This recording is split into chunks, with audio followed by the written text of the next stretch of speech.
और अभी उन्होंने जो गिर में राष्ट्रीय वन्य जीव बोर्ड की बैठक है वहाँ शिरकत की है। और ये जो बैठक है ये अपने आप में बहुत अहम मानी जा रही है। यहाँ पर उन्होंने एक पौधा भी लगाया है। ये बैठक बहुत अहम मानी जा रही है क्योंकि जिस वन्य जीवों के संरक्षण और सुरक्षा की हम बात कर रहे हैं उस लिहाज से ये जो राष्ट्रीय वन्यजीव बोर्ड की बैठक है जिसमें हिस्सा लिया केंद्रीय मंत्री भूपेंद्र यादव को भी आप यहाँ देख सकते हैं, ये अपने आप में बेहद अहम है। 7वीं बैठक है ये। और एशियाई शेरों का एकमात्र घर यानी गिर, उसके लिए गुजरात के सीएम के तौर पर भी प्रधानमंत्री ने कई युगांतकारी फैसले लिए थे। और इस वक्त ये गिर में राष्ट्रीय वन्यजीव बोर्ड की बैठक चल रही है। National referral centre wild life Junagadh Gujarat, जिसका जिक्र किया गया था अभी हमारे संवाददाता द्वारा, उसकी भी आधारशिला रखी गई है। और जो 16वां एशियाटिक लायन पॉपुलेशन एस्टिमेशन है उसको भी, और कैसे अलग अलग जो कदम उठाए जा रहे हैं वन्य जीवों के संरक्षण के लिए, उन तमाम कार्यक्रमों में भाग लेते हुए प्रधानमंत्री नरेंद्र मोदी। तो प्रधानमंत्री ने गिर में राष्ट्रीय वन्यजीव बोर्ड की बैठक ली है। आपने अपनी तस्वीरों में देखा, यहाँ पर उन्होंने एक पौधा भी लगाया प्रासंगिकता के तौर पर, और सफारी करते हुए एक अलग अंदाज भी देखा प्रधानमंत्री का। वहाँ की विजिटर्स बुक में भी अपने विचारों को अंकित करते हुए प्रधानमंत्री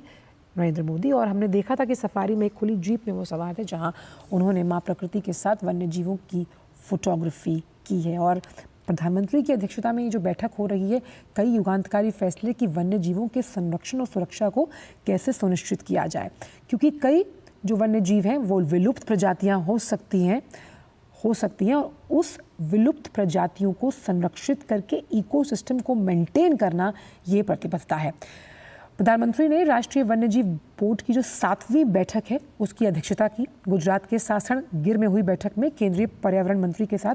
शीर्ष आला अधिकारी और अन्य हितधारक भी मौजूद रहे।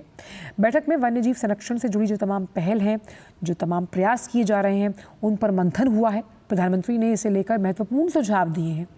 प्रधानमंत्री ने वन्यजीव नेशनल रेफरल सेंटर जूनागढ़ की आधारशिला रखी। 16वें एशियाई शेर जनगणना 2025 पहल का भी प्रधानमंत्री ने शुभारंभ किया, जो हमने आपको अपने तस्वीरों में भी दिखाया है।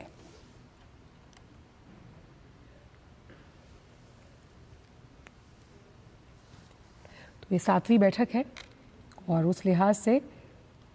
वन्य जीवों को संरक्षित और सुरक्षित करने के लिए जो तमाम पहले कई सालों से प्रधानमंत्री करते आए हैं, 2007 का भी मैं जिक्र करूं जब वो गुजरात के मुख्यमंत्री थे तब भी, और कैसे इन्हें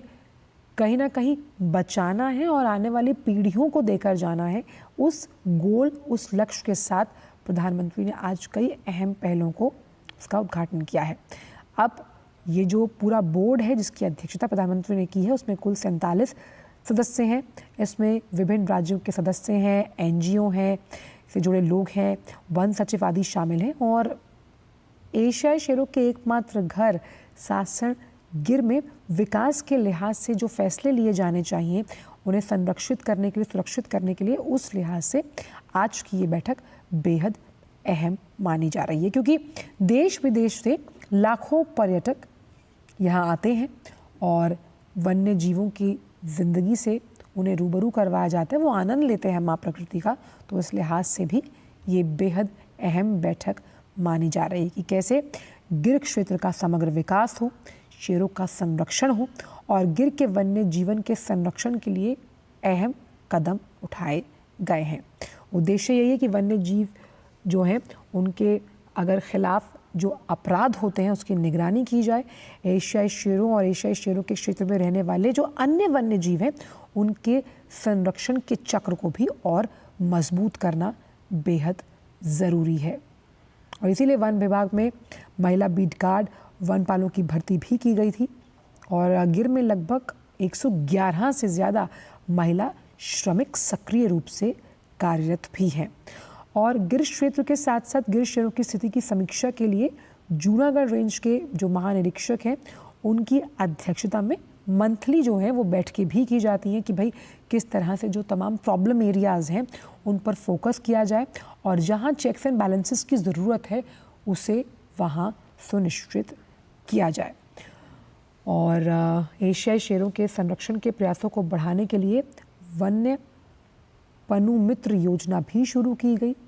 और इस पहल का उद्देश्य क्या था कि जागरूकता बढ़ाई जाए, शेरों और वन्य जीवों की गतिविधियों पर नज़र रखी जाए, उनके जो बचाव कार्य हैं उसमें तीव्र गति यानी मिशन मोड में वो काम किया जाए, क्योंकि जो अभयारण्य हैं वहाँ पर तमाम जो अन्य वन्य जीव हैं उनके जीवन की सुरक्षा को भी सुनिश्चित करना इस सरकार का प्रथम उद्देश्य है। और कैसे, जब हम गिर की बात कर रहे हैं, इन्हें पर्यटकों के लिहाज से एक उचित स्थान बनाना, कुछ ऐसा ही हमने काजीरंगा में भी देखा था। और हमेशा से प्रधानमंत्री की ये प्रतिबद्धता रही है कि जब हम माँ प्रकृति से, वन्य जीवों से कुछ लेते हैं तो ये हमारी नैतिक, मौलिक, सामाजिक और आर्थिक जिम्मेदारी है कि हम अपने कर्तव्यों का निर्वहन करते हुए माँ प्रकृति के प्रति जवाब दे रहे हैं और पारदर्शी तरीके से उन्हें उनका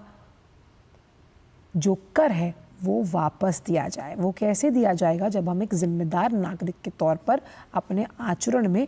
वो तमाम केंद्र बिंदु लेकर आएंगे। इसीलिए आप देखिए तमाम जो स्टेक होल्डर्स हैं, जो वन विभाग से जुड़े हुए हैं, आपके सेना से जुड़े हुए लोग यहाँ पर मौजूद हैं, तो अलग अलग जो जॉनर ऑफ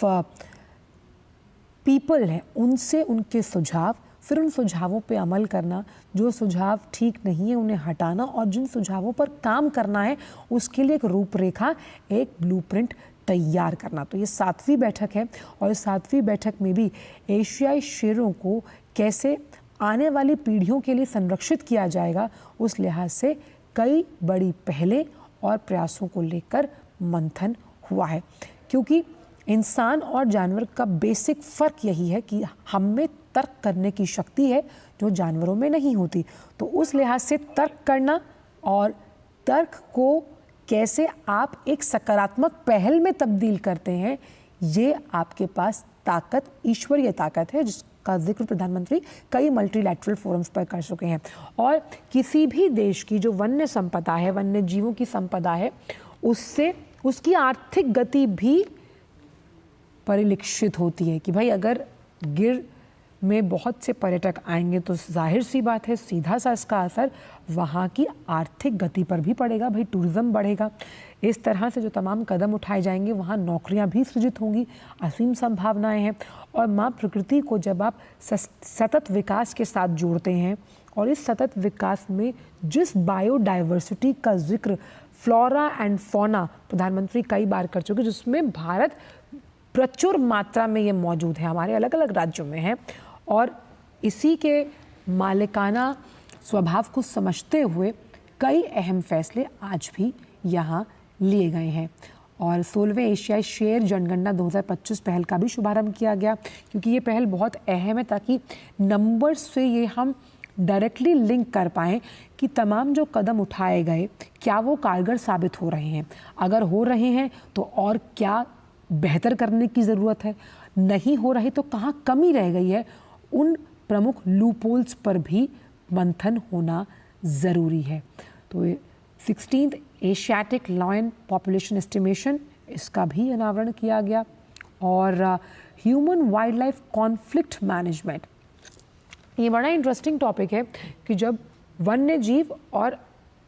इंसानों के बीच के इस कॉन्फ्लिक्ट को हम कॉन्शियसनेस में बदल दें और ये कॉन्शियसनेस एक कंसाइज रिजल्ट की तरफ आए, यानी जब आप और प्रकृति मिलकर इकोसिस्टम को सपोर्ट करें, बूस्टअप करें और ये इकोसिस्टम वापस ट्रैक पर आता हुआ वो तमाम सुविधाएं आपको देगा जिसके आप हकदार हैं। जिस ग्लोबल वार्मिंग से आज पूरा विश्व जूझ रहा है, जो तमाम मौसमी दिक्कतें होती हैं, उनसे अगर आपका इकोसिस्टम स्ट्रॉन्ग है, आपने बायोडाइवर्सिटी को मेंटेन करके रखा है और आप उसके प्रति रिस्पेक्टफुल हैं, तो आप देखिए कि इस इकोसिस्टम की जो पूरी चेन है वो उसी लिहाज से काम करेगी जिस लिहाज से उसे काम करना चाहिए। अब ये वन्य जीव नेशनल रेफरल सेंटर जो है, जिसका जिक्र तापस जो हमारे संवाददाता भी कर रहे थे कि भाई कैसे ये एक जानवरों के एम्स के लिए काम करेगा, क्योंकि वन में रहते हुए जिन जानवरों को अगर जो चोट या किसी दुर्घटना का अगर वो शिकार होते हैं और उन्हें त्वरित उपचार मिल जाए, तो ये आप मान के चलिए कि ये एक बहुत बड़ा ब्रेक थ्रू पॉइंट होता है। और एनजीओज़ का जो प्रतिनिधित्व इस पूरे बोर्ड की बैठक में रहा, वो अपने आप में ये बताता है कि सेल्फ हेल्प ग्रुप्स और नॉन गवर्नमेंटल ऑर्गेनाइजेशंस भी, उनकी भी जब हैंड होल्डिंग सरकार करती है, तो इस तरह के सेक्टर में, यानी कि जब हम वन्य जीवों के संरक्षण की बात कर रहे हैं, तो एक बूस्टर डोज ज़रूर मिलता हुआ नज़र आता है। और इसीलिए जो तमाम प्रयास एशियाई शेरों को संरक्षित करने के लिए किए गए, हमने देखा कि उससे उन शेरों की आबादी में कहीं ना कहीं एक बहुत ड्रास्टिक चेंज, पॉजिटिव चेंज वापस